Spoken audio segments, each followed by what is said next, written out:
Hello বন্ধুরা, তোমরা সবাই কেমন আছো? তো দেখো আজকে একদম নতুন একটা রেসিপি, যেটা হচ্ছে কানমাগুর মাছের টেস্টি একটা ঝোলের রেসিপি নিয়ে চলে এসেছি তোমাদের সামনে। তো তোমরা পুরো ভিডিওটা দেখতে থাকো, তোমাদের ভীষণ পছন্দ হবে। তো প্রথমেই লাগছে আমার 1.5 চামচের মতো নিয়েছি আমি গোটা জিরে, সেটাকেও আমি ধুয়ে ভিজিয়ে রেখে দিয়েছি আধা ঘন্টার জন্য। এর পাশাপাশি লাগছে বেশ খানিকটা আদা, আর লাগছে 6-7টার মতো কাঁচা লঙ্কা, আর লাগছে আমার প্রায় 700 থেকে 750 মতো আমি নিয়েছি কানমাগুর মাছ। তো মাছটাকে আমি ধুয়ে পরিষ্কার করে রেখে দিয়েছি। আর এই মাছটা কিন্তু খুব টেস্টি একটা মাছ, যারা খেয়েছো তারা তো জানোই, আর যারা খাওনি এখনও তারা কিন্তু বাজারে পেলে অবশ্যই একবার খেয়ে দেখো, তোমাদেরও কিন্তু ভীষণ পছন্দ হবে এই মাছটা। তো এর মধ্যে পরিমাণ মতো দিয়ে দিচ্ছি লবণ, আর দিয়ে দিচ্ছি পরিমাণ মতো হলুদ। তো দিয়ে এই মাছটাকে ভালোভাবে মাখবো। তো মেখে এটাকে আধা ঘন্টার জন্য কিন্তু আমি রেখে দেবো, যাতে মাছের মধ্যে নুন আর হলুদটা ভালোভাবে ঢুকে যায়। আর অবশ্যই দিয়ে দেবো একটু সর্ষের তেল, যেন মাছটা একটু কম ফাটে। তো পুরোটা দিয়ে সুন্দর করে আমি মেখে এটা আধা ঘন্টার মতো আমি রেখে দিচ্ছি।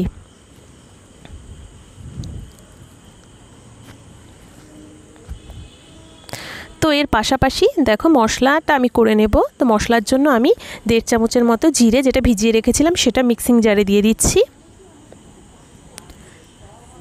আর আদাটাকেও আমি একটু ছোট ছোট পিস করে জারের মধ্যে দিয়ে দেব। আর কাঁচা লঙ্কাগুলো একসাথে দিয়ে আর সামান্য একটু জল দেব। তো দিয়ে সুন্দর একটা পেস্ট বানিয়ে নেব, একদম স্মুথ করে। তো দেখো পেস্টও কিন্তু আমার একদম রেডি হয়ে গেছে। তো আজকে মাছের জন্য কিন্তু এই মশলাটাই আমার লাগবে। আর ফোড়নে আমার লাগছে 2টো তেজপাতা, দেখো আমি হাফ করে নিয়েছি, আর লাগছে 1/2 চামচের মতো গোটা জিরে, এটা আমার ফোড়নের জন্য লাগবে।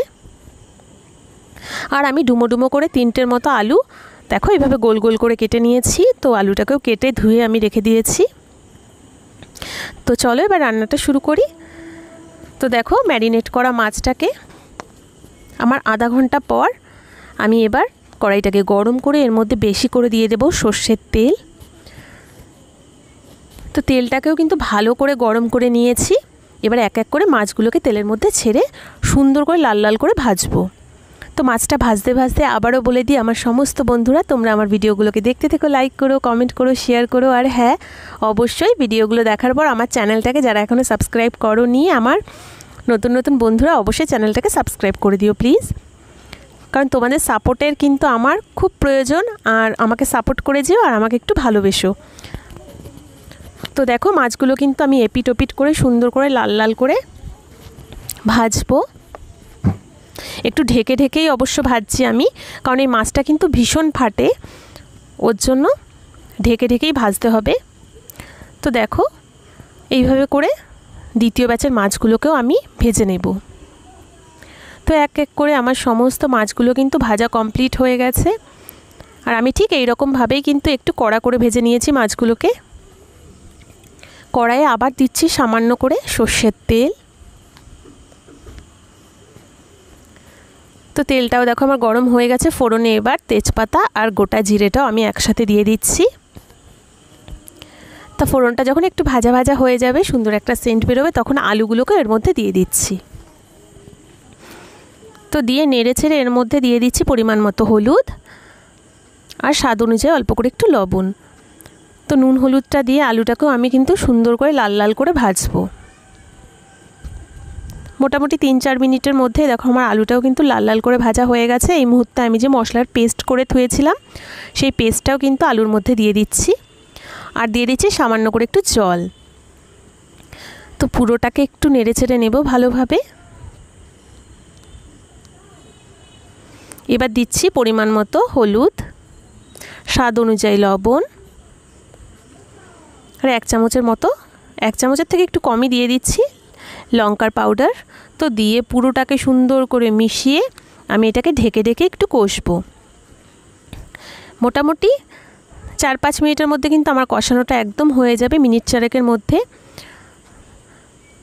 তো এইভাবে করে নেড়ে ছেড়ে যখন একদম মশলার থেকে তেলটা ছেড়ে যাবে, তখন আমি এর মধ্যে একটু উষ্ণ গরম জল দিয়ে দেব। তো জলটা আমি আগের থেকেই কিন্তু একটু গরম করে রেখেছিলাম। এবার পরিমাণ মতো দিয়ে দিচ্ছি জল। আর এটা কিন্তু খুব একটা ঝোলঝোল হবে না, রেসিপিটা একটু মাখামাখাই হবে, ওর জন্য জলটা মোটামুটি 2 কাপের মতো দিলেই চলবে। তো দিয়ে এবার দেখো ঝোলটাও ফুটে গেছে, সমস্ত ভাজা মাছগুলোকে আমি ঝোলের মধ্যে দিয়ে দেব।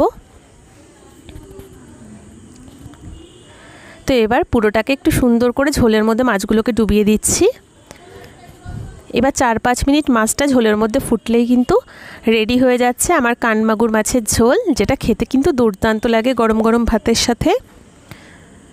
আর একদম লাস্টের দিকে আমি দেখো 2-3টে আলু এইভাবে তুলে ঝোলের সাথে একটুখানি পুরো ম্যাশ করে ঝোলের মধ্যে দিয়ে দেব। এতে কি হবে, এতে ঝোলটা কিন্তু সুন্দরভাবে গাঢ় হয়ে যায়, আর ঝোলের স্বাদটাও কিন্তু একটু বেশিই হয়। তো নামানোর আগে আমি গরম মশলা একটু বেটে রেখেছি, সেই গরম মশলাটা দিয়ে দিচ্ছি। আর 1 চামচের মতো দিয়ে দিচ্ছি ঘি। তো নামানোর আগে কিন্তু অবশ্যই একটু ঘি আর গরম মশলা দিতেই হবে, তাহলে কিন্তু স্বাদটা খুব সুন্দর হয়। তো আজকের রেসিপি কিন্তু আমার একদম রেডি হয়ে গেছে, আর দেখেই বুঝতে পারছো ভীষণ লোভনীয় হয়েছে। আর সত্যিই মাছটা খেতে কিন্তু দুর্দান্ত লাগে। তো স্ট্যান্ডিং টাইমে 5 মিনিটের মতো রেখে আমি একটা পাত্রের মধ্যে এবার পুরোটাকে নামিয়ে নেব। আর কালারটা একবার দেখো, মানে খুব সুন্দর হয়েছে, আর এত সুন্দর একটা সেন্ট বেরোচ্ছে না, তোমাদের কি বলবো। তো এর জন্য তোমরা কিন্তু পুরো ভিডিওটা দেখে অবশ্যই বাড়িতে এই মাছটা একবার ট্রাই করে দেখো, আশা করছি তোমাদের খুব পছন্দ হবে। তো রেডি হয়ে গেছে আজকে আমার কানমাগুর মাছের ঝোল। তো এটা গরম গরম ভাতের সাথে কিন্তু অবশ্য খেতে হবে, আর খেয়ে একবার দেখো তোমরাও কিন্তু এর প্রেমে পড়ে যাবে। তো আমিও একদম সব শেষে একটু টেস্ট না করলেই নয়, কারণ আমিও কিন্তু রান্নার শেষে একটু টেস্ট করার জন্য অপেক্ষা করি, আর কারণ আমারও তো তোমাদেরকে বলতে হবে যে রান্নাটা কেমন হয়েছে।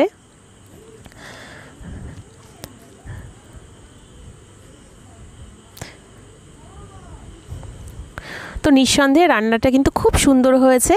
তো তোমরাও বানিও, আর নতুন নতুন ভিডিওর সাথে আবারও দেখা হচ্ছে। এখনের জন্য টাটা।